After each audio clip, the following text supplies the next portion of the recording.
C'est féerique. C'est le monde de Disney. C'est des violons ce truc. J'ai cramé le truc. J'ai fait du bacon brûlé. Ah ouais. En fait, c'est comme si c'était un hôtel. Je sais même pas si on peut dire que c'est du camping à ce niveau-là. Ils étaient vraiment pas en mode soirée à la queue leu quoi. Annyeonghaseyo konnichiwa. Alors j'espère que vous passez un bel été, que vous profitez bien de vos vacances. Donc j'imagine que comme beaucoup de Français, vous êtes en train de profiter de vos vacances dans un camping en ce moment. Eh bien sachez qu'en Corée, le camping est également très populaire. Et il y a beaucoup de Coréens qui font du camping à tout moment de l'année. Et dans cette vidéo, je vais vous expliquer en détail tous les types de camping qu'on peut trouver en Corée. Donc restez jusqu'au bout de la vidéo puisque je vais aussi vous montrer la fois où j'ai testé moi-même un camping coréen pendant mon trip à vélo. Comme ça, vous pourrez voir et comparer et me dire si c'est comme en France ou pas. Pastis partant bleu, pastis délicieux.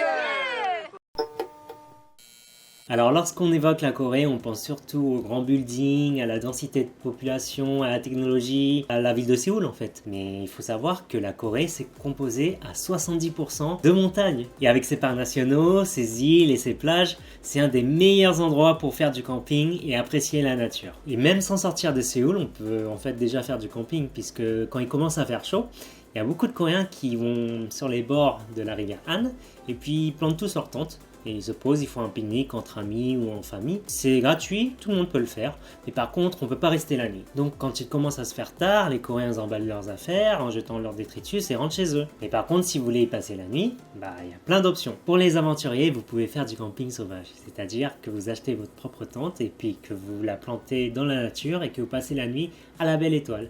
Donc ça c'est comme en France, je pense qu'on ne peut pas faire n'importe quoi. On ne peut pas planter notre tente n'importe où.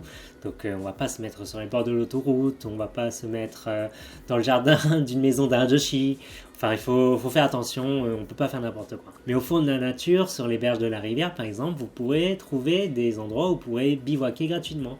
Par contre, si vous voulez plus de confort et que vous voulez pas vous réveiller dans une mare de boue les jours de pluie par exemple, eh bien vous pouvez réserver un emplacement dans un terrain de camping. Celui-ci qui se trouve à Séoul sur les bords de la rivière Han peut accueillir jusqu'à 2000 personnes.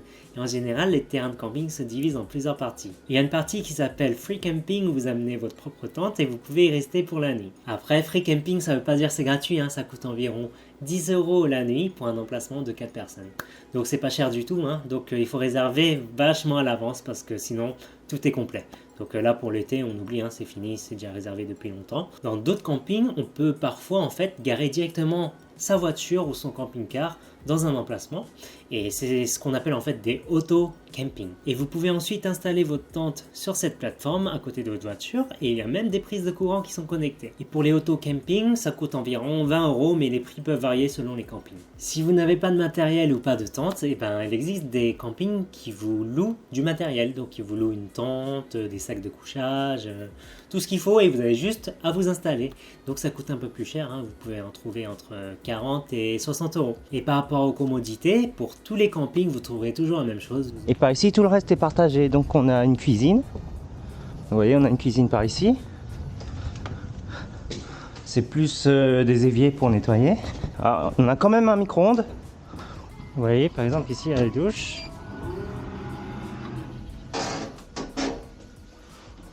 Mettez vos chaussures ici, vos affaires. Vous voyez ici, les douches sont bien propres. Bon, vous avez les toilettes ici.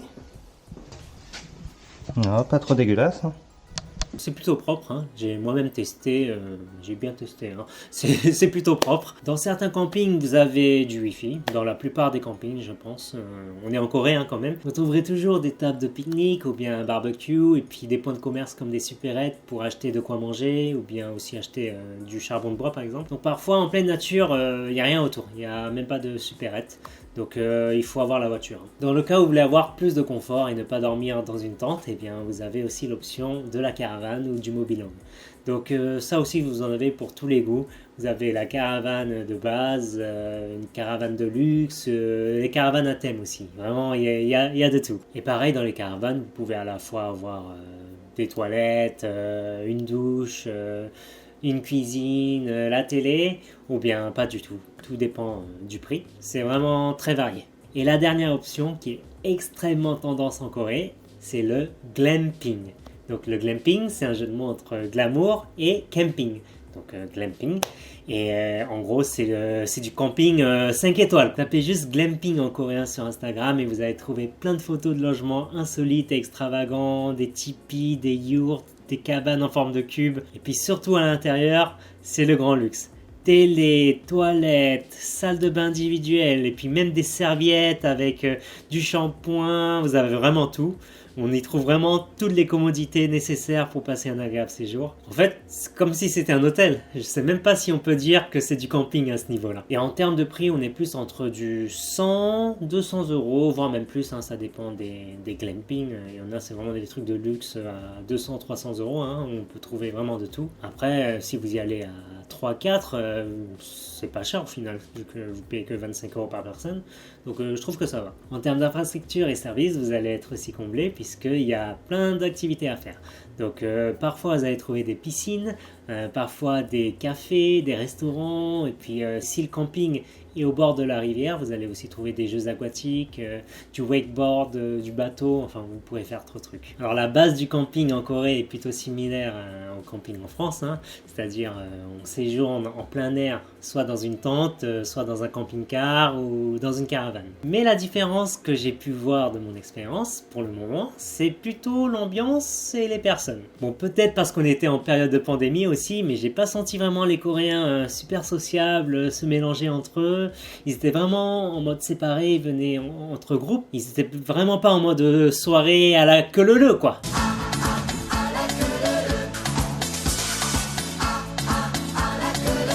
Bon, après ça, c'est peut-être à reconsidérer après la crise. Donc dites-moi ce que vous en pensez en commentaire, si vous êtes des pros du camping en France.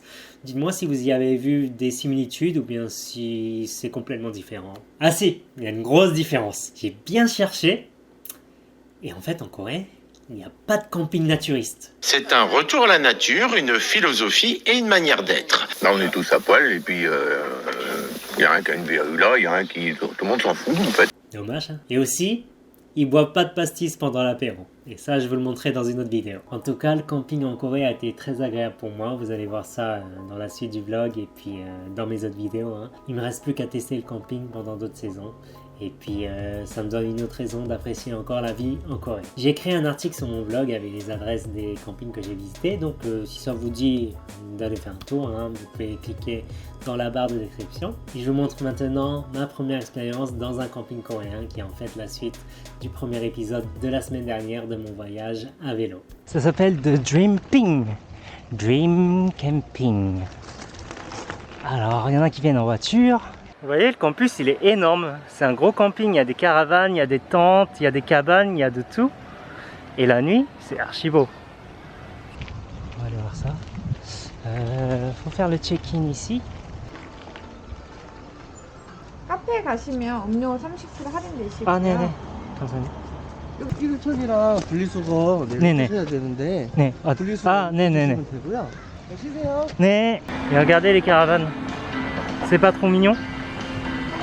C'est archi mignon. Regardez, il y en a plein. Il y en a une dizaine. Elles sont trop mignonnes. Et la mienne c'est celle-là. J'ai déjà posé mes affaires. Oh, c'est tout petit. Ouais, c'est grand quand même. Le lit il est énorme. La lumière c'est ici. Hey, c'est cosy de ouf. Oh, donne des serviettes. Un frigo. Là il y a un climatiseur. Puis là pour mettre l'événement. Et il y a même du wifi. C'est vraiment la classe quoi. C'est moderne, c'est propre. Là il y a des casseroles. Il y a de quoi faire la cuisine en fait là-bas. Vous avez une petite table pour faire votre barbecue. Et la nuit ici, ils font un feu. Donc ils font un peu de camp. Alors le campus il est énorme. Alors ça, je trouve c'est trop beau. Oh, c'est quoi ce bruit? On va regarder. Oh, le mec il a un gun. Il tire avec son gun. Donc ici on a un café. Comme café pour se poser tranquillement. C'est vraiment trop bien. Là c'est d'autres types d'habitations. C'est des sortes de cubes. Le design est, est très original. Ça fait un cube penché. Là vous voyez à l'intérieur. C'est méga cosy. Wow. En haut, on a un lit. Par rapport à la caravane, c'est le niveau au-dessus, on va dire. Donc bah, c'est un peu plus cher. Je pense qu'on peut rentrer à 4 personnes ici. Il y a 2 personnes en haut et puis il y a un matelas ici. Bon, une toute petite personne ici, un enfant peut-être. Il y a même un micro-ondes. Puis il y a même des toilettes séparées. Puis là, vous faites votre barbecue, tranquillement. Alors ici, on a un restaurant avec la vue sur la rivière. Oh, c'est génial.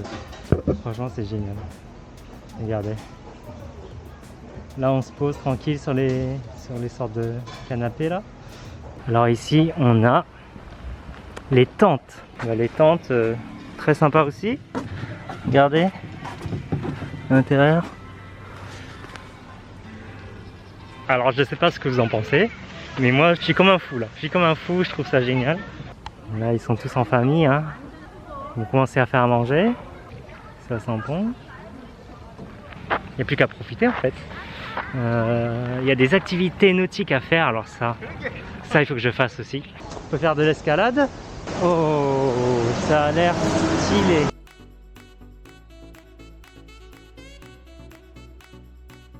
Ah, moi je vais le faire direct. Il faut que je fasse, c'est obligé. Aïe, aïe, aïe, aïe. Et quand j'ai vu la fille faire, je me suis dit que ça allait être facile. Par contre, quand c'était à mon tour, et observez-moi cette grâce et cette délicatesse digne d'un surfeur californien. Ah,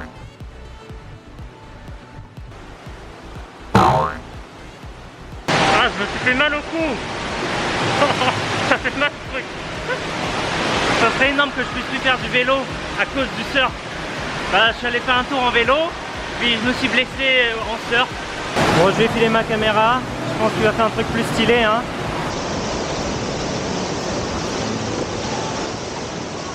Et ensuite, je suis allé me laver dans les douches communes qui étaient plutôt propres. Donc, vous voyez, vous avez même des casiers dans les douches. Et franchement, les douches, c'est classe, hein, c'est propre. Franchement, super propre. Waouh, regardez-moi ça. C'est féerique. C'est le monde de Disney. Franchement, c'est trop beau. Ah bah là, franchement, ce camping, il est vraiment top. On c'est l'heure du barbecue. Bah, ce qui est génial, c'est qu'il y a juste à commander et puis il arrive pour vous le faire. Il y a un numéro à appeler et puis il n'y a plus qu'à se poser et à manger. On va se mettre bien ce soir. On profite, hein. Donc camping en Corée, voilà, c'est vraiment cool. J'apprécie, c'est la première fois que je fais du camping, enfin camping caravane, hein. Après j'essaie de faire d'autres styles de camping aussi, un peu camping dans une tente ou j'essaie aussi dans la nature, on verra comment ça va s'improviser. Allez, maintenant on va manger, on va faire cuire ça et on va manger. On a de la saucisse, du champignon, des crevettes, ici bah, du samgyeopsal, hein, du porc, et du kimchi, de l'assaisonnement, de la laitue, ici une soupe, et là, une bouteille de vin. Ça va, ça va. L'année dernière, le premier jour, j'étais à l'hôpital. Là, je me mets bien avec un barbecue en compagnie de ma copine. Que demander de mieux? Et regardez le contexte. Franchement, on se croirait pas dans un drama, dans ce truc. Bah, franchement, je vous le conseille fortement ici. C'est en train de prendre du feu? Merde. Je crois que j'ai fait un truc qu'il fallait pas. C'est en train de coller de ouf.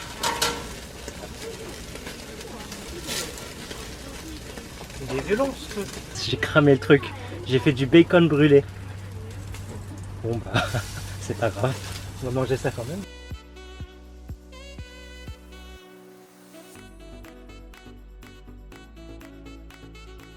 Bah, bon appétit, hein.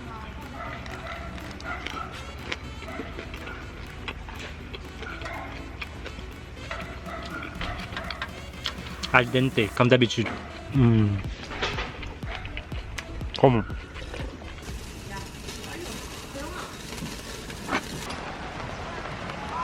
Il y a comme un problème là. Il pleut.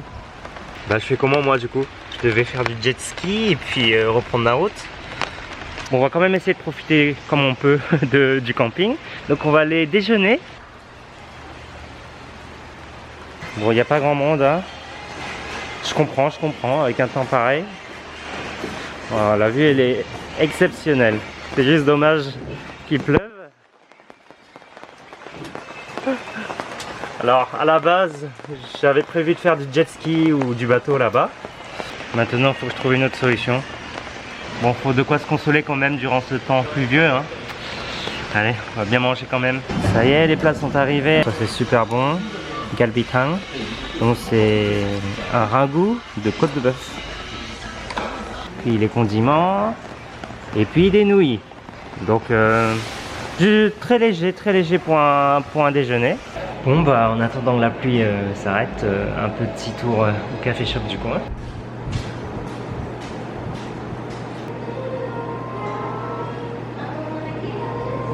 En fait, le feu de camp d'hier, c'était pour faire griller du marshmallow. Donc ils le vendent ici la brochette à 2 € hein, quand même. C'est un peu cher. Bon, je suis content parce qu'il s'est arrêté de pleuvoir, mais je pense pas que je puisse faire le jet ski parce qu'il fait pas super beau non plus. Donc je vais attendre peut-être dans un autre camping ou autre, hein, il y en a plein tout au long. Mais je vais vous montrer quand même à quoi ça ressemble.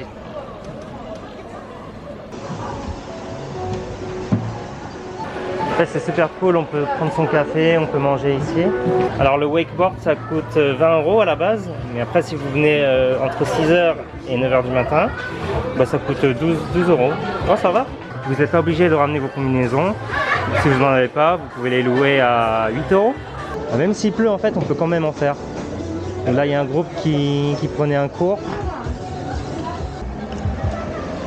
Ah ouais.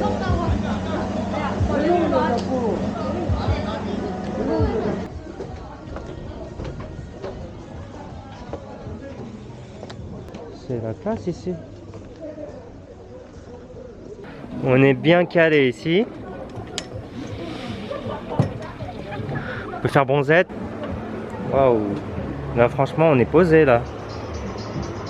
Franchement, le PC, bosser ici c'est quand même la classe. Avec cette vue. Ah.